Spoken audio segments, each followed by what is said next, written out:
I know this is a very stressful time for many Australians and families, and I will provide as many answers as I can to help alleviate concerns.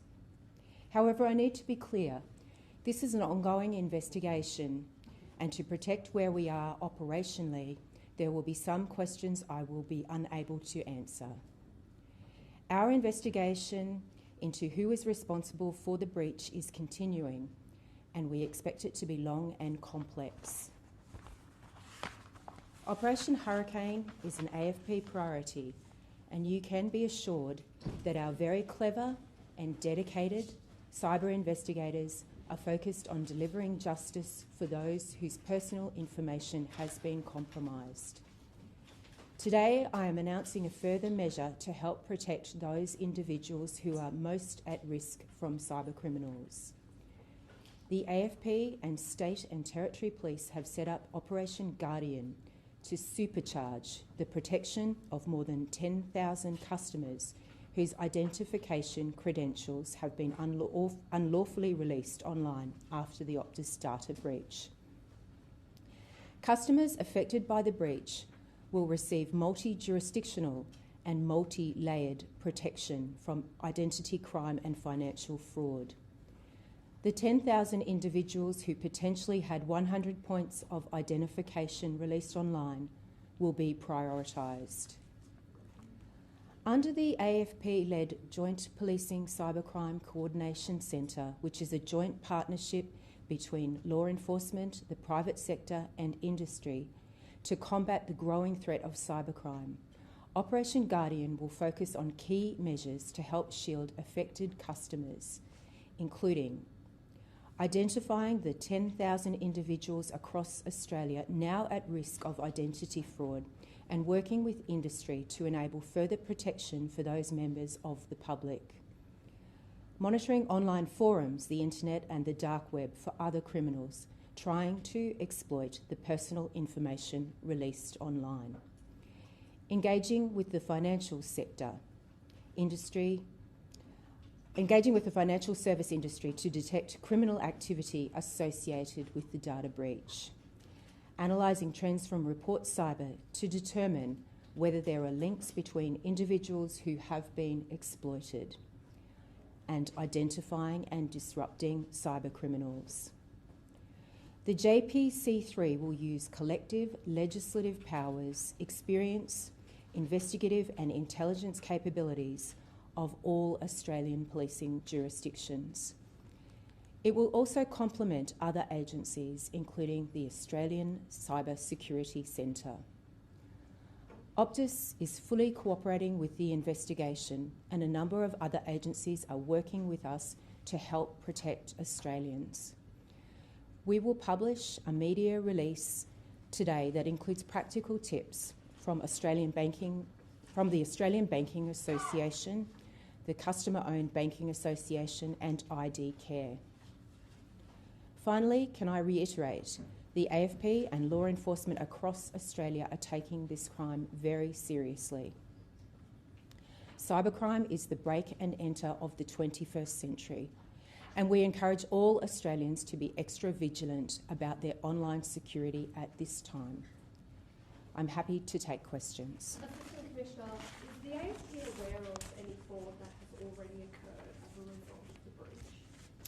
So that is the subject to our ongoing investigation, and that is why we have put Operation Guardian together, which is a collaboration between state and territory police and a number of industry partners to help and shield and protect Australians against the ongoing risk of the cybercrimes that may emanate as a result of the Optus data breach.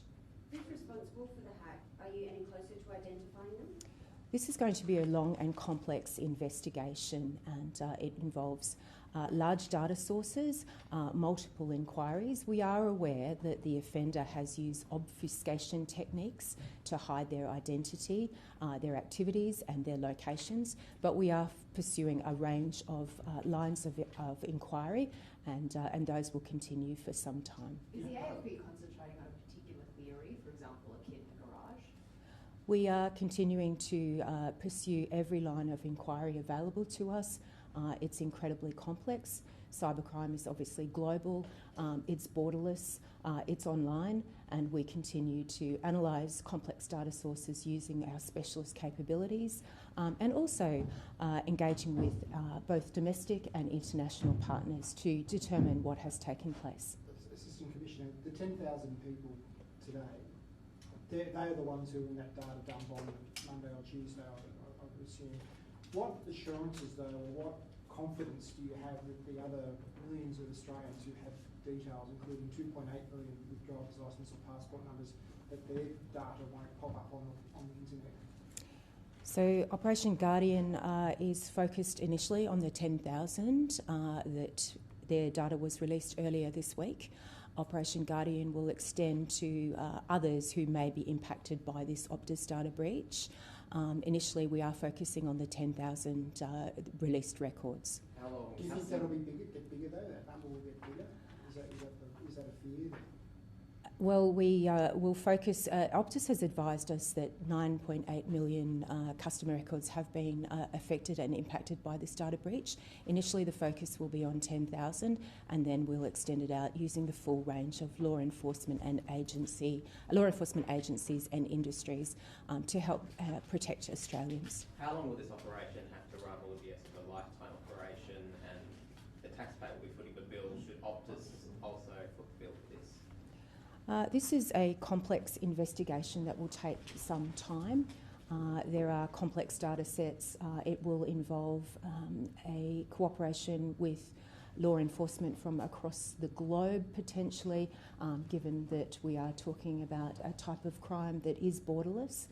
That is why we are working with international partners, including the FBI, but we're also working with our cyber liaison officers who are located across the world.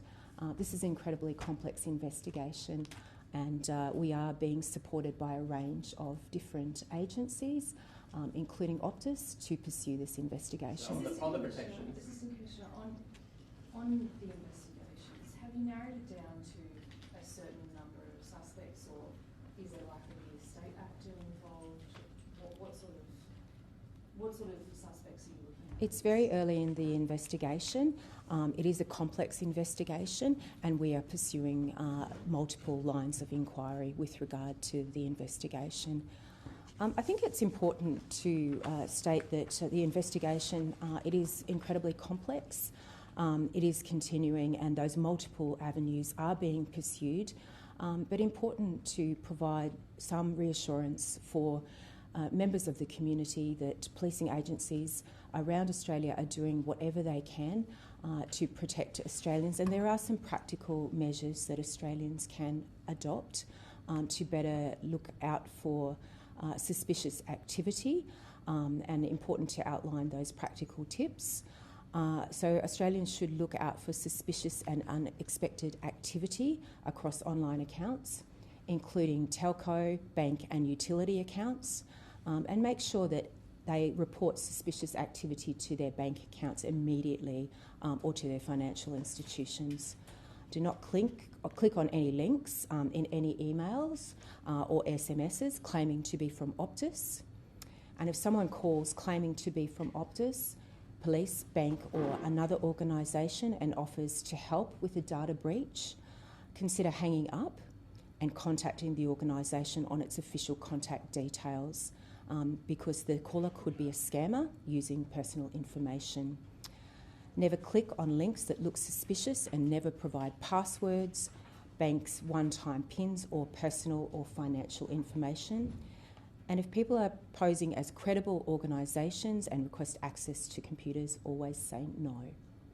Is this an API breach? So we are continuing to investigate the cause of the data breach, and I will not go into those details at this time.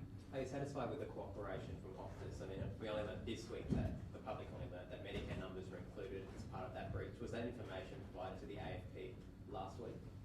Optus continues to provide support and cooperation to the investigation, and that helps us to better protect Australians impacted by this breach. State government told me yesterday that they haven't received information from Optus about how many driver's licences have been stolen.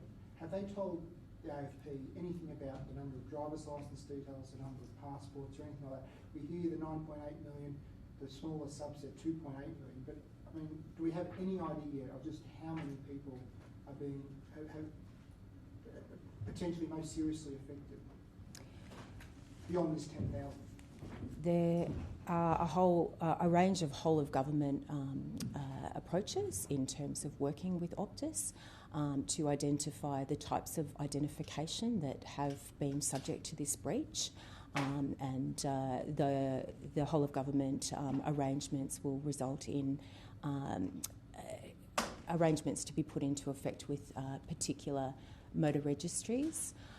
In some cases, certainly the state police under Operation Guardian are working with motor registries to ensure that if new driver's licences need to be reissued, that is taking place. But as it stands today, no one in the country can tell us how many people need a new driver's licence or a new passport. Is that I'm not blaming you or anything like that, but because this is obviously on Optus's, they're the ones who've got the data, and the hacker obviously.